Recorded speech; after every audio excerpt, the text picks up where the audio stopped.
Yes, I can also applauding right now. Come on! Oh, really, yes, goodbye. Here he comes. He's absolutely fantastic. Please get up for a wonderful, fantastic Fred Forse.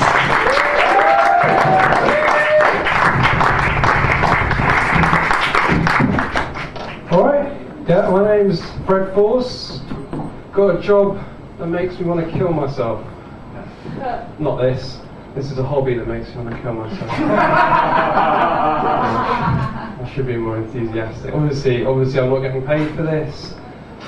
Why sell your dignity when you can give that shit away for free? Here we go. And in that vein, I got piles or hemorrhoids for the first time.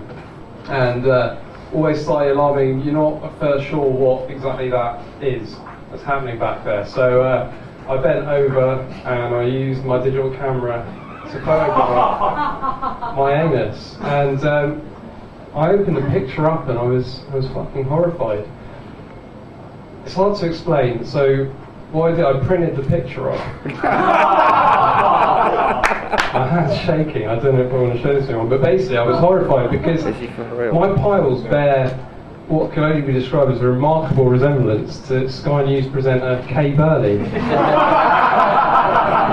And the thing that struck me as slightly ironic about that was that I'd taken a picture of an arsehole, but it came out looking like a cunt.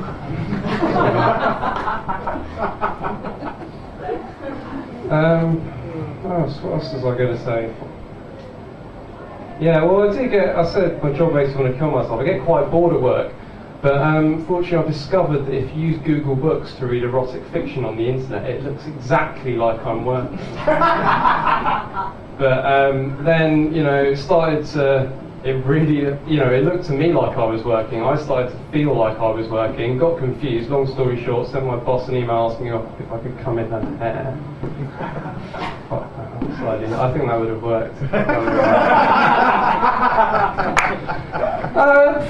I get a bit lonely, I don't have any pets or anything like that, so I went to Sainsbury's and I bought a living mint plant.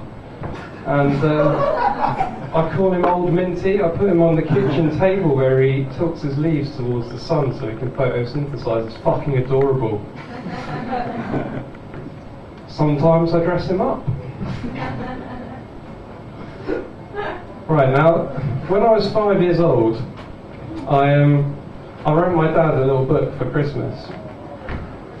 Because my dad's a really keen gardener and he loves his rose bushes, so I wrote him a book called The Rose That Never Died.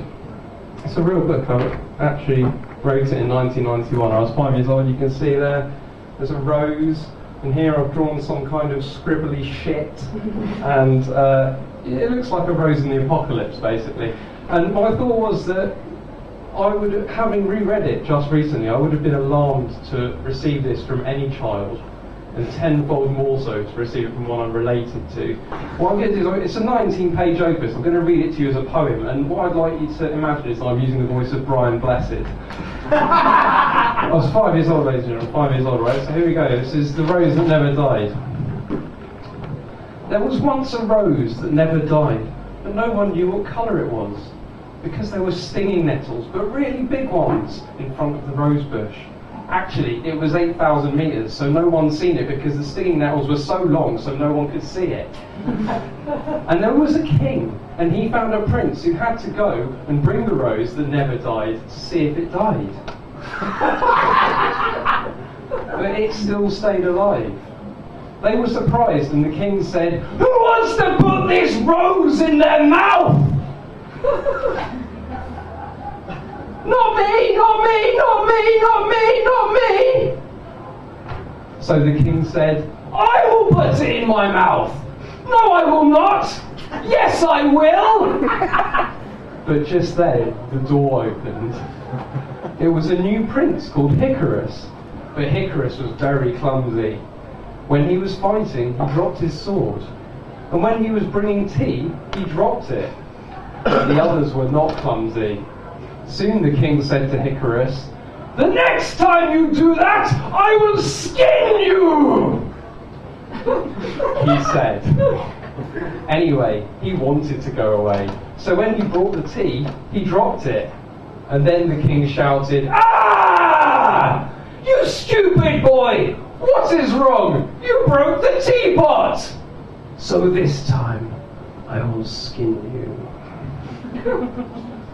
Merry Christmas, Dad. Cheers, I'm Fred Forse.